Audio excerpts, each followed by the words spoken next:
இயேசுவின் ஆலய மணியோசை கேட்டு இதயம் குளிருதையா, நெஞ்சில் இன்பம் பிறக்குதையா, நெஞ்சில் இன்பம் பிறக்குதையா.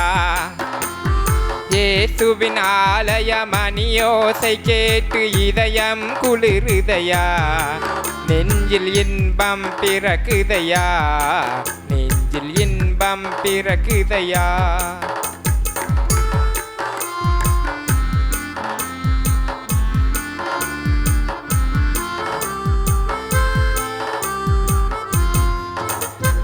ஆலயமுள்ளே ஆண்டவர் அன்பு உள்ளே இழுக்குதையா, அங்கு இயேசுவின் ரத்தம் மனிதரின் கொடிய பாவத்தை அழிக்குதையா, அங்கு இயேசுவின் ரத்தம் மனிதரின் கொடிய பாவத்தை அழிக்குதையா. இயேசுவின் ஆலய மணியோசை கேட்டு இதயம் குளிருதையா, நெஞ்சில் இன்பம் பிறக்குதையா, நெஞ்சில் இன்பம் பிறக்குதையா.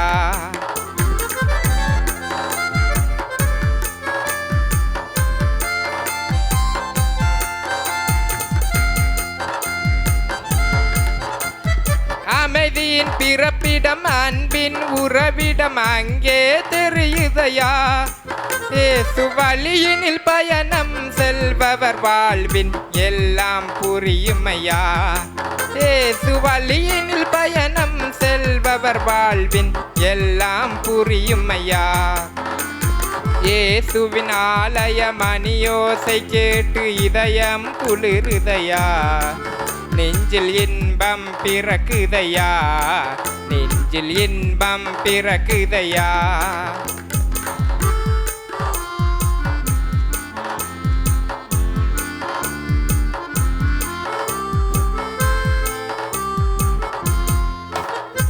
கருணையின் வடிவம் கர்த்தரின் உருவம் கண்ணுக்கு தெரியுதையா, இயேசு மனித குலத்திலே பிறந்ததனால் இந்த மண்ணுக்கு பெருமையம்மா, இயேசு மனித குலத்திலே பிறந்ததனால் இந்த மண்ணுக்கு பெருமையம்மா. மன்னிக்க பிறந்த இயேசுவின் இதயம் மரகத வாசலம்மா, கன்னி மரியாள் இன்ற இயேசு வாழும் தேவாலயமா, கன்னி மரியாள் இன்ற இயேசு வாழும் தேவாலயமா.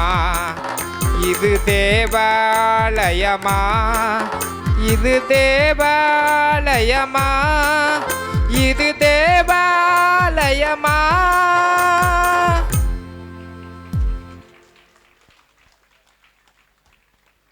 அடுத்ததாக மீண்டும் ஒரு choir song.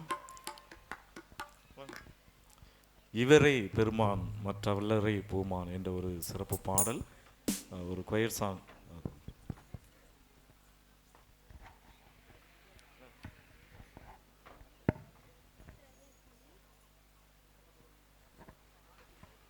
Hello hello Brazil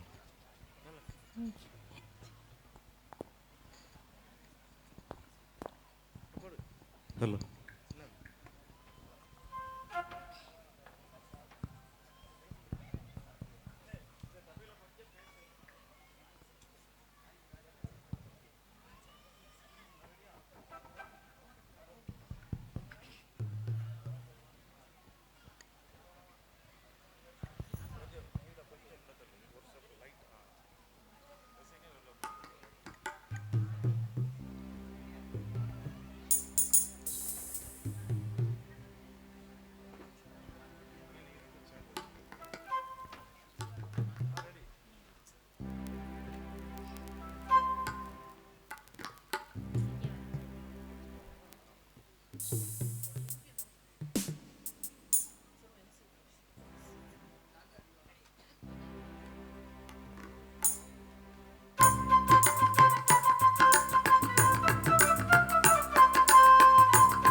hello, ஒரு கொயர் சாங் கேட்டோம். அதனை தொடர்ந்து ஒரு சிறப்பு பாடல், சின்னஞ்சிட்டுக்குருவி உன்னை அழகாக படைத்தது யாரு. சரிதானா? மனிதர்களாகிய நாமும் அப்படிதான். சரிதானே? அவங்களைப் போல் இல்லையே, இவங்களை போல் இல்லையே. இந்த சிட்டுக்குருவி சிறகு இருந்தால் நம்மளை மாதிரி பறக்கலாமே அப்படின்னு நினைப்போம். சில மனிதர்களை பார்த்து நாமும் நினைப்பது உண்டு, அவங்கள மாதிரி நம்மளுக்கு கார் இல்லையே, வீடு இல்லையே. இருக்கிற இடத்துல என்ன பண்ணணுமா? வனரம்பியமாய் வாழ கற்றுக்கொள்ள வேண்டும். அப்படிதானே? சின்னஞ்சிட்டு குருவியை நம்ம தான் சின்ன வயசில் பாடங்களே படிச்சிருப்போம். ஆண்டவர் எல்லோரையும் நாணமாய் படைத்திருக்கிறார். சங்கீதம் 136 சங்கீதம் 5 வசனம் சொல்லுது, வானங்களே ஆண்டவர் எப்படி படைத்தாரா? நாணமாய் படைத்தார். இந்த உலகத்தில் எல்லா மக்களையும், எல்லா உயிரினங்களையும், எல்லா பொருள்களையும் ஆண்டவர் மிகவும் நாணமாய் படைத்திருக்கிறார். நம்ம தான் ஒவ்வொருவரையும் பார்த்து நாம் அப்படி இல்லை, இவங்க இப்படி இல்லை, அவங்க அப்படி இருக்காங்க, இப்படி இருக்காங்கன்னு நினைப்போம். நம்ம சின்ன வயசில் பாடங்களை படித்திருப்போம். கிட்டத்தட்ட நான் 3ஆவப்போ 5ஆவப்போ படிக்கும்போது அந்த பாட புத்தகத்தில் உண்டு. ஒரு மனிதன் வியாபாரத்துக்காக வெளியே வயல் வெளியே சென்றானாம். வியாபாரத்துக்கு போகும்போது ஒரு வயல் வெளியே செல்லும்போது அதில் ஒரு பெரிய பூசணிக்காயை பார்த்தாராம். அப்போ அது நினைத்தானா, என்ன கடவுளுடைய படைப்பு இப்படி இருக்கிறது, இவ்வளவு சின்ன கொடியாக இருக்கிறது, ஆனால் அதனுடைய காய் எவ்வளோ பெருசாக இருக்குது, சரிதானா, அதுக்கு தகுந்தாப்போல் ஆண்டவர் படைக்கவில்லையே என்று சொல்லி படைப்பை குறை சொல்லி கொண்டே நடந்து சென்றானாம். போகும்போது மிகுந்த ஒரு டயர்டின் காரணமாக ஒரு ஆலமரத்துக்கு கீழே சற்று ஓய்வு எடுப்பதற்காக போனானாம்.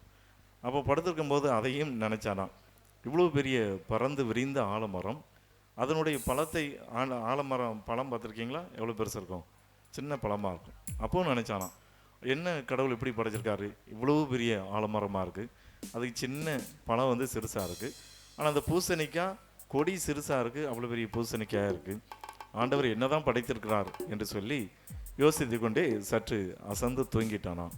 திடீரென்று ஆலமரத்தில் உள்ள ஒரு பழம் நேராக அவன் கரெக்டாக நெத்தியிலே விழுந்ததான்.